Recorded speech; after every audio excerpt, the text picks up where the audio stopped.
Hello നമസ്കാരം. Study സ്റ്റുഡിയോയിലേക്ക് എല്ലാവർക്കും സ്വാഗതം. നമ്മളിന്ന് Sree Narayana Guru open university BA third sem ഹിസ്റ്ററിക്കാരുടെ മെയിൻ പേപ്പറായ ഹിസ്റ്ററി ഓഫ് കേരള 1 എന്നുള്ള പേപ്പറിലെ ഫസ്റ്റ് ബ്ലോക്കിലെ ഫസ്റ്റ് യൂണിറ്റാണ് ക്ലാസ്സിൽ ഡിസ്കസ് ചെയ്യാൻ പോകുന്നത്. അപ്പോൾ ക്ലാസ്സിലേക്ക് പോകുന്നതിന് മുമ്പ് നിങ്ങളെൻ്റെ ഈ ചാനൽ ആദ്യമായിട്ടാണ് കാണുന്നതെങ്കിൽ സബ്സ്ക്രൈബ് ചെയ്യുക, ഷെയർ ചെയ്യുക, നിങ്ങളുടെ കമൻറ്റുകൾ എഴുതി അറിയിക്കുക. അതോടൊപ്പം തന്നെ ഇതിൻ്റെ മലയാളം പെയ്ഡ് നോട്ട്സ് ഉണ്ട്. നോട്ട്സ് പെയ്ഡാണ് ഇങ്ങോട്ട് പറയുകയാണ്. ആവശ്യമുള്ളവരുണ്ടെന്നാണെങ്കിൽ ഡിസ്ക്രിപ്ഷൻ ബോക്സിൽ വാട്സപ്പ് നമ്പർ കൊടുക്കാം. വാട്സപ്പിൽ വരികയാണെങ്കിൽ നിങ്ങൾക്ക് അതിൻ്റെ ഡീറ്റെയിൽസ് തരാം കേട്ടോ. അപ്പോൾ നമുക്ക് ക്ലാസ്സിലേക്ക് പോകാം. അപ്പോൾ ഇതിൽ നമ്മൾ ഹിസ്റ്ററി ഓഫ് കേരള 1 എന്നുണ്ട്. അപ്പോൾ അതിൻ്റെ 2 വരുന്നുണ്ട്, നമുക്ക് അതാണ് പറയുന്നത് കേട്ടോ. അപ്പോൾ അതിൽ ഫസ്റ്റ് ബ്ലോക്ക് ഹിസ്റ്റോറിക്കൽ പെർസ്പെക്റ്റീവാണ്. അതിൽ തന്നെ ഫസ്റ്റ് യൂണിറ്റ് പ്രീ കൊളോണിയൽ പെർസ്പെക്റ്റീവാണ്. അപ്പോൾ അത് ഞാൻ ഒന്നിച്ച് ക്ലാസ് പറയുകയാണ് ചെയ്തിരുന്നത്. അപ്പോൾ എല്ലാവരും പറയുന്നത് വെച്ചാൽ അതിൻ്റെ പ്രധാനപ്പെട്ട കാര്യങ്ങളെ നിങ്ങളൊന്നുകൂടി സ്ട്രെസ് ചെയ്തുകൊണ്ട് പറയുകയാണെങ്കിൽ അങ്ങനെ മതി ക്ലാസ് എന്ന് പറഞ്ഞോ, കാരണം അങ്ങനെ ആക്കിയിരിക്കുകയാണ് കേട്ടോ.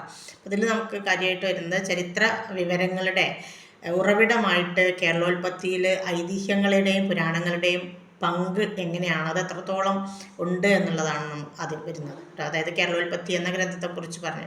അപ്പോൾ ഈ കേരളോൽപ്പത്തി എന്നത് കേരളത്തിൻ്റെ ഉത്ഭവം സംബന്ധിച്ച ഐതിഹ്യങ്ങളും പുരാണങ്ങളും അടങ്ങിയ ഒരു പ്രശസ്ത കൃതിയാണ്. അതറിയണമല്ലോ. കേരളത്തിൻ്റെ ജനനത്തെയും അതായത് അതിൻ്റെ രൂപീകരണത്തെയും ആധുനിക രൂപം എങ്ങനെ ഉണ്ടായി എന്നും ഇതുമായി ബന്ധപ്പെട്ട ഐതിഹ്യങ്ങൾ വ്യാഖ്യാനിക്കുന്നതിലാണ് ഈ ഗ്രന്ഥം, അതിനാണ് പ്രാധാന്യം കൊടുത്തിട്ടുള്ളത്. ആ ഗ്രന്ഥത്തിൽ അതിനാണ് പ്രാധാന്യം കൊടുത്തിട്ടുള്ളത്. ഇനി അതിൽ ഐതിഹ്യങ്ങളുടെ പങ്ക് എന്താണെന്ന് ചോദിച്ചാൽ, ഐതിഹ്യങ്ങൾ എന്ന് പറയുന്നത് തലമുറകളായിട്ട് നമുക്ക് കൈമാറി വന്ന കഥകളും വിശ്വാസങ്ങളുമാണ്. അപ്പോൾ ഈ കേരളോൽപ്പത്തിയിൽ പ്രധാനമായിട്ടും പരശുരാമൻ്റെ കഥയാണ് അവതരിപ്പിക്കപ്പെടുന്നത്. ഐതിഹ്യപ്രകാരം പരശുരാമൻ തൻ്റെ രക്ഷിതാവായ പിതാവ് ജഗദഗ്നിയുടെ ആജ്ഞപ്രകാരം കരിമരുന്ന് ഉപയോഗിച്ച് അർദ്ധകർമ്മം അഥവാ പിതൃഹത്യ ചെയ്തതിൻ്റെ പ്രതിഫലമായിട്ട് തിരുവിതാംകൂറിനും മലബാറിനും ഇടയിലുള്ള സമുദ്രഭൂമി പിൻവലിച്ച് കേരളം രൂപീകരിക്കപ്പെട്ടു, അല്ലെങ്കിൽ കേരളം സൃഷ്ടിച്ചു എന്നാണ് പറയപ്പെടുന്നത്. ഈ ഐതിഹ്യങ്ങൾ കേരളത്തിൻ്റെ ഭൂമിശാസ്ത്രപരമായ രൂപഭംഗിയെ വിശദീകരിക്കാൻ വേണ്ടിയിട്ട് ഉപകരിക്കുന്നുണ്ട്. ഇനി പുരാണങ്ങളുടെ പങ്ക് ചോദിച്ചാൽ, പുരാണങ്ങൾ നമ്മുടെ സംസ്കാരത്തിൻ്റെ അടിസ്ഥാന ദാർശനിക വേദികളാണ്. സ്കന്ദപുരാണം, അതുപോലെ ഭാരതം, ഭാഗവതം തുടങ്ങിയവയിൽ പരശുരാമൻ്റെ കഥകൾ പ്രശസ്തമായിട്ടുണ്ട്. ക്ഷേത്രങ്ങൾ, തീർത്ഥാടന കേന്ദ്രങ്ങൾ, ആഘോഷങ്ങൾ എന്നിവയുടെ ഉത്ഭവ കഥകളും പുരാണങ്ങളിലൂടെയാണ് വ്യാഖ്യാനിക്കപ്പെടുന്നത്. അതുപോലെ തീർത്ഥാടന കേന്ദ്രങ്ങൾ പോലുള്ള ശബരിമല, തിരുനാവായ, ഗുരുവായൂർ എന്നിവയുടെ ഉത്ഭവം ഇവയിലൂടെ വിശദീകരിക്കപ്പെടുന്നുണ്ട്. അപ്പോൾ അതൊക്കെ നമുക്ക് ഇതിൽ നിന്ന് പുരാണങ്ങളിൽ നിന്ന് നമുക്ക് മനസ്സിലാക്കാൻ കഴിയും. ഇനി അതിൻ്റെ ചരിത്രപരമായ പ്രാധാന്യമാണെങ്കിലോ, ഐതിഹ്യങ്ങളും പുരാണങ്ങളും കേരളത്തിൻ്റെ സാംസ്കാരികവും മതപരവുമായ ജീവിതം രൂപപ്പെടുത്തുന്നതിൽ വലിയ പങ്ക് വഹിച്ചിട്ടുണ്ട്.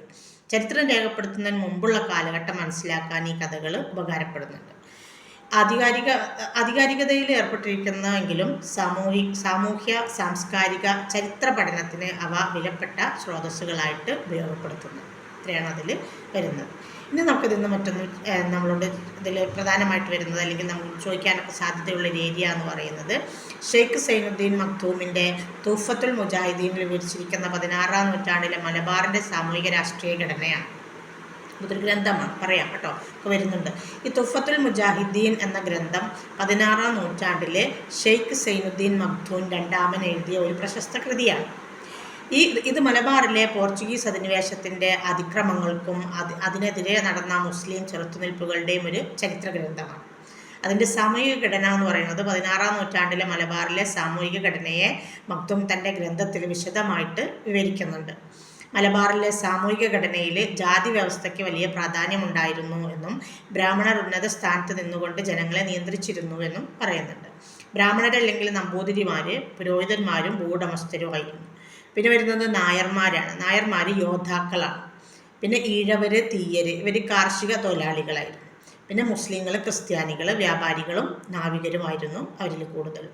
പിന്നെ മതസഹിഷ്ണുതയെക്കുറിച്ച് അതിൽ പറയുന്നുണ്ട്. മലബാറിൽ വിവിധ മതവിഭാഗങ്ങൾക്കിടയിൽ പരസ്പര സഹകരണത്തോടെയാണ് ജീവിച്ചിരുന്നത് എന്നും ഹിന്ദുക്കളും മുസ്ലിങ്ങളും ഒത്തുള്ള സഹവാസം പ്രത്യേകിച്ച് ആലിമുകൾ അഥവാ മുസ്ലിം പണ്ഡിതന്മാർ വളരെയധികം പ്രോത്സാഹിപ്പിക്കുകയും ചെയ്തിരുന്നു എന്ന് പറയപ്പെടുന്നു.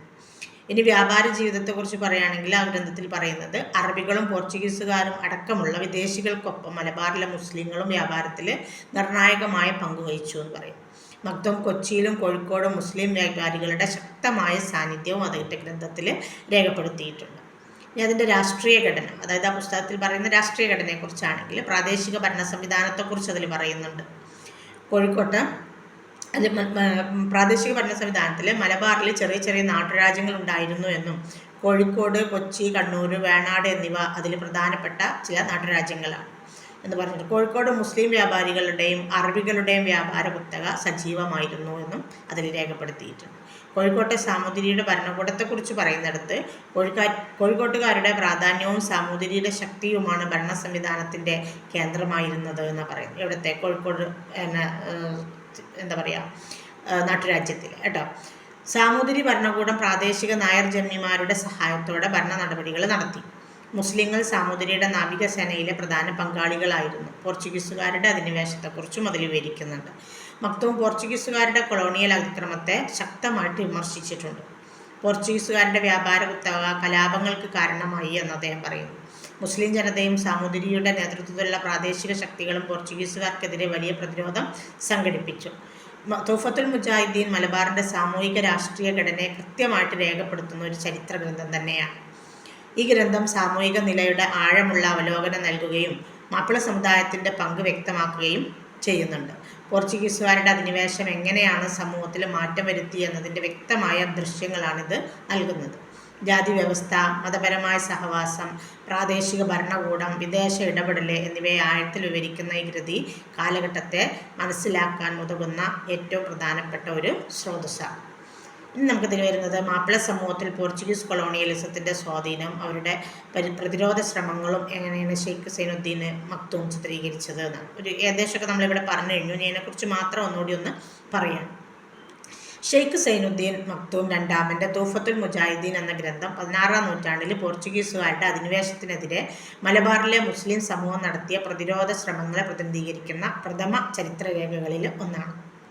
പോർച്ചുഗീസുകാരുടെ മുഖ്യ ലക്ഷ്യം മലബാറിലെ സുഗന്ധവ്യഞ്ജന വ്യാപാരം നിയന്ത്രിക്കുക എന്നതാണ്. അവർ വ്യാപാര മാർഗങ്ങൾ നിയന്ത്രിക്കാൻ ആഗ്രഹിക്കുകയും മുസ്ലിം വ്യാപാരികളെ മാറ്റി നിർത്താൻ ശ്രമിക്കുകയും ചെയ്തു. പോർച്ചുഗീസുകാരുടെ അധിനിവേശം മതപരമായ ആശയങ്ങൾക്കുമേലും സ്വാധീനം ചെലുത്തി. കത്തോലിക്ക ക്രൈസ്തവ മതത്തിൻ്റെ പ്രചാരണത്തിനും മതപരിവർത്തനത്തിനും അവർ പ്രാധാന്യം നൽകി.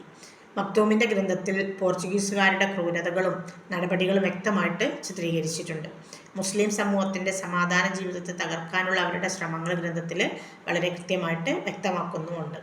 സാമൂതിരിയുടെ നേതൃത്വത്തിൽ പോർച്ചുഗീസുകാർക്കെതിരെ ശക്തമായ പ്രതിരോധം സംഘടിപ്പിച്ചു.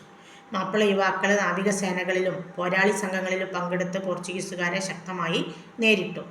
അറബികളുടെ അതുപോലെ തന്നെ മലബാർ മുസ്ലിങ്ങളുടെയും സഹകരണത്തോടെ കടലിലെ പോർച്ചുഗീസുകാരെ അവർ നേരിട്ടു. മുസ്ലിം പണ്ഡിതന്മാരും പ്രതിരോധ പ്രവർത്തനങ്ങൾക്ക് ആത്മീയമായ പ്രചോദനം നൽകി. പോർച്ചുഗീസുകാരുടെ അതിക്രമങ്ങൾക്കെതിരെ മക്തൂം ശക്തമായ ധാർമ്മിക വാദങ്ങൾ ഉന്നയിക്കുന്നുണ്ട്. അദ്ദേഹം മുസ്ലിങ്ങൾ ചെയ്യേണ്ടത് പ്രതിരോധം മാത്രമാണെന്നും അത് മതപരമായ കടമയാണെന്നും നിർവചിച്ചു. അധിനിവേശത്തെക്കുറിച്ചുള്ള നിജസ്ഥിതിയെ വിശദമായിട്ട് അതിൽ രേഖപ്പെടുത്തിയിട്ടുമുണ്ട്. മാപ്പിള സമൂഹത്തിൻ്റെ ധാർമ്മിക പ്രതിരോധം മാത്രമല്ല, അവരിലെ ഐക്യബോധവും കൂട്ടായ്മയും അല്ലെങ്കിൽ കൂട്ടായ പ്രയത്നവും ഒക്കെ ഈ കൃതിയിലൂടെ അദ്ദേഹം അതിൽ വ്യക്തമാക്കിയിട്ടുണ്ട്. ഷെയ്ഖ് സൈനുദ്ദീൻ തൻ്റെ തൂഫത്തുൽ മുജാഹിദ്ദീൻ എന്ന ഗ്രന്ഥത്തിൽ മാപ്പിള സമൂഹം പോർച്ചുഗീസുകാർക്കെതിരെ അല്ലെങ്കിൽ പോർച്ചുഗീസുകാരുടെ കോളനിവൽക്കരണ ശ്രമങ്ങൾക്കെതിരെ നടത്തിയ പ്രതിരോധം ആധികാരികമായിട്ട് രേഖപ്പെടുത്തിയിട്ടുണ്ട്. മതപരമായ ആത്മസംയമനവും ഐക്യത്തോടെയുള്ള പ്രതിരോധവുമാണ് അദ്ദേഹം ചിത്രീകരിച്ചിരിക്കുന്നത്. അതാണ് ആ ഗ്രന്ഥത്തിൻ്റെ പ്രധാന ഗുണവും അങ്ങനെയാണ് ചിത്രീകരിച്ചിട്ടുള്ളത് തന്നെയാണ് തൂഫത്തുൽ മുജാഹിദ്ദീൻ എന്ന ഗ്രന്ഥത്തിൻ്റെ പ്രധാന ഗുണവും. ഈ ഗ്രന്ഥം മലബാറിൻ്റെ ആധുനിക പ്രതിരോധ ചരിത്രത്തിൻ്റെ പ്രധാന രേഖയായിട്ട് പരിഗണിക്കപ്പെടുന്നു. അപ്പോൾ തൂഫത്തുൽ മുജാഹിദ്ദീൻ എന്ന ഗ്രന്ഥത്തെക്കുറിച്ച് ചോദിച്ചാൽ അതിനെക്കുറിച്ച് കുറിപ്പ് എഴുതുക, write a note on Tuhfatul Mujahideen എന്ന് പറഞ്ഞിട്ട് തരുവാണെങ്കിലും ഇന്ന് നമുക്കതിൻ്റെ ആൻസർ എഴുതാൻ കഴിയണം കേട്ടോ. ഇനി നമുക്കിതിൽ മൂഷകർ, ചേരന്മാർ, ചോളന്മാർ എന്നിവർ തമ്മിലുള്ള രാജവംശത്വ ബന്ധത്തെക്കുറിച്ച് മൂഷകവംശ കാവ്യത്തിൽ എന്താണ് നൽകിയിരിക്കുന്നത് എന്നുള്ളതാണ്. അപ്പം ഒന്ന് കേരളോൽപ്പത്തിയെക്കുറിച്ച് നമ്മൾ പറഞ്ഞു, തൂഫത്തുൽ മുജാഹിദ്ദീൻ എന്ന ഗ്രന്ഥത്തെക്കുറിച്ച് പറഞ്ഞു. ഇനിയിപ്പോൾ പറയുന്നത് എന്താണ്? മൂഷകവംശ കാവ്യം എന്ന മൂന്നാമത്തെ ഒരു ഗ്രന്ഥത്തെക്കുറിച്ചാണ് കേട്ടോ. ഇതിൽ മൂഷകവംശ കാവ്യത്തിൽ മൂഷക രാജാക്കന്മാരുടെ വംശാവലി, അവരുടെ ജീവിത കഥകൾ എന്നിവയാണ് വിവരിച്ചിരിക്കുന്നത്. മൂഷകവംശ കാവ്യം 12-ാം നൂറ്റാണ്ടിൽ രചിച്ചൊരു കൃതിയാണ്. മൂഷകവംശ കാവ്യത്തിൽ നൽകിയിരിക്കുന്ന അല്ലെങ്കിൽ അതിൽ പറഞ്ഞിരിക്കുന്നത് മൂഷക രാജാക്കന്മാരുടെ രാഷ്ട്രീയ സാമൂഹിക ബന്ധങ്ങളെക്കുറിച്ചുള്ള പരാമർശങ്ങളുമുണ്ട്. അതിൽ മൂഷകർ എന്ന് പറഞ്ഞാൽ ഏഴിമല രാജാക്കന്മാരാണ്. ഏഴിമല കേട്ടോ, ഏഴല്ല, ഏഴിമല രാജാക്കന്മാരെ കുറിച്ച്. അപ്പോൾ മൂഷകർ കേരളത്തിൻ്റെ വടക്കൻ പ്രദേശമായ ഏഴിമല കേന്ദ്രമാക്കി ഭരിച്ചിരുന്ന രാജവംശമാണ്. അവരെക്കുറിച്ചുള്ള സൂചനകൾ സംഘകാല കൃതികളിലും അതുപോലെ തന്നെ ഈ പറഞ്ഞ മൂഷക വംശകാവ്യത്തിൽ നിന്നും നമുക്ക് ലഭ്യമാണ്. പിന്നെ ചേരന്മാരുമായുള്ള ബന്ധം ചോദിച്ചാൽ മൂഷകന്മാർ ചേരന്മാരുടെ അനുയായികളായിരുന്നു എന്നാണ് സൂചനകൾ ലഭിക്കുന്നത്. പിന്നെ ചില കൃതികളിൽ മൂഷകർ ചേരന്മാരുമായി കുടുംബ ബന്ധത്തിൽ ഏർപ്പെട്ടിരുന്നതായിട്ടും പറയപ്പെടുന്നുണ്ട്. ഇനി ചോളന്മാരുമായുള്ള ബന്ധം ചോദിച്ചാൽ ചോളന്മാരുമായുള്ള ഇവരുടെ ബന്ധം പ്രധാനമായിട്ടും യുദ്ധപരമാണെന്ന് ഈ കാവ്യം സൂചിപ്പിക്കുന്നുണ്ട്. ചോളർ പലപ്പോഴും വടക്കേ കേരളത്തിലെ അധീനതയ്ക്ക് വേണ്ടിയിട്ട് ശ്രമിച്ചതായിട്ട് പറയപ്പെടുന്നു. മൂഷക രാജാക്കന്മാർ ചേരന്മാരോട് കൂട്ടുകൂടി അല്ലെങ്കിൽ അവരോടുള്ള കൂട്ടുകെട്ടിലായിരുന്നപ്പോൾ സമാധാനപരമായ ബന്ധം പുലർത്തിയിരുന്നത് കൊണ്ട് അവർക്കിടയിൽ നല്ല ബന്ധങ്ങളുണ്ട്. എന്നാൽ ചോളന്മാരുമായുള്ള ബന്ധം എന്താണ്? വൈരപരമായിരുന്നു, അതായത് ശത്രുതാപരമായിരുന്നു എന്നാണ് മൂഷകവംശ കാവ്യത്തിൽ നിന്ന് മനസ്സിലാകുന്നത്. ചുരുക്കി പറഞ്ഞാൽ മൂഷകവംശ കാവ്യം എന്ന് പറയുന്നത് മൂഷക രാജാക്കന്മാരുടെ സാമൂഹിക സാംസ്കാരിക ചരിത്രം രേഖപ്പെടുത്തിയിട്ടുള്ള പ്രധാന ഗ്രന്ഥമാണ്.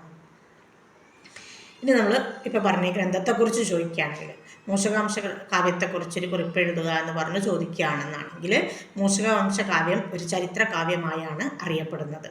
12-ാം നൂറ്റാണ്ടിൽ അതുലൻ ആണ് ഇത് രചിച്ചത്. ഈ കൃതിയിൽ വടക്കൻ കേരളത്തിലെ മൂഷക രാജവംശത്തിൻ്റെ ഉത്ഭവവും വികസനവുമാണ് വിവരിക്കുന്നത്. ഏഴിമല കേന്ദ്രമാക്കി ഭരിച്ചിരുന്ന മൂഷക രാജാക്കന്മാരുടെ വംശാവലി, അവരുടെ കീർത്തികൾ, അവരുടെ നല്ല പ്രവൃത്തികൾ, രാഷ്ട്രീയ ബന്ധങ്ങൾ തുടങ്ങിയ വിശദമായിട്ട് അതിൽ പ്രതിപാദിക്കുന്നുണ്ട്. മൂഷക രാജവംശത്തിൻ്റെ ചരിത്രപരമായ പരമ്പരാഗത കാവ്യരൂപമാണ് മൂഷകവംശ കാവ്യം. ചേര, ചോള, പാണ്ഡ്യ രാജ്യങ്ങളുമായുള്ള അവരുടെ ബന്ധങ്ങൾ ഇതിൽ വിവരിക്കുന്നുണ്ട്. പൂർവ്വജന്മ കഥകളും അതുപോലെ വീരകൃത്യങ്ങളും അടങ്ങിയ കൃതി സംസ്കാരത്തിലാണ് രചിക്കപ്പെട്ടിട്ടുള്ളത്. സംസ്കൃത ഭാഷയിലാണ് രചിക്കപ്പെട്ടിട്ടുള്ളതാണ് കേട്ടോ. പിന്നെ വടക്കൻ കേരളത്തിൻ്റെ പ്രാചീന ചരിത്രം മനസ്സിലാക്കുന്നതിനുള്ള നിർണായകമായൊരു സ്രോതസ്സാണ് മൂഷകവംശ കാവ്യം. സാംസ്കാരിക രാഷ്ട്രീയ പശ്ചാത്തലങ്ങൾ ഇതിൽ രേഖപ്പെടുത്തിയിട്ടുണ്ട്. മൂഷകവംശ കാവ്യം കേരള ചരിത്ര പഠനത്തിലെ ഒരു അവിഭാജ്യ ഭാഗമാണെന്നും പ്രാചീന കേരള വംശാവലി വിവരിക്കുന്ന ഒരു അപൂർവ ഗ്രന്ഥമാണെന്നും വിലയിരുത്തപ്പെട്ടിട്ടുണ്ട്. ഇത്രയാണ് നമുക്ക് ഈ ഒരു ഫസ്റ്റ് ബ്ലോക്കിൽ വരുന്നത്. അപ്പോൾ കേരള ചരിത്രത്തെക്കുറിച്ച് മനസ്സിലാക്കാൻ ഉതകുന്ന പ്രധാനപ്പെട്ട 3 ഗ്രന്ഥങ്ങൾ, ആ ഗ്രന്ഥങ്ങളിലൂടെ പരാമർശിക്കുന്നത് എന്തെല്ലാമാണ്, ആ ഗ്രന്ഥങ്ങളിൽ ഏത് കാലഘട്ടത്തിൽ രചിക്കപ്പെട്ടു, എന്തൊക്കെയാണ് ഗ്രന്ഥങ്ങളിൽ വരുന്നത്, ആ ഗ്രന്ഥങ്ങളിലൂടെ നമുക്ക് കേരളത്തെക്കുറിച്ച് കിട്ടുന്ന വിവരങ്ങൾ എന്തൊക്കെയാണ് എന്നുള്ളതൊക്കെയാണ് അതിൽ ആ ഒരു 8 യൂണിറ്റിൽ വരുന്നത് കേട്ടോ. Okay, thanks. അടുത്ത യൂണിറ്റുമായിട്ട് നമുക്ക് അടുത്തൊരു വീഡിയോയിൽ കാണാം. താങ്ക്സ്.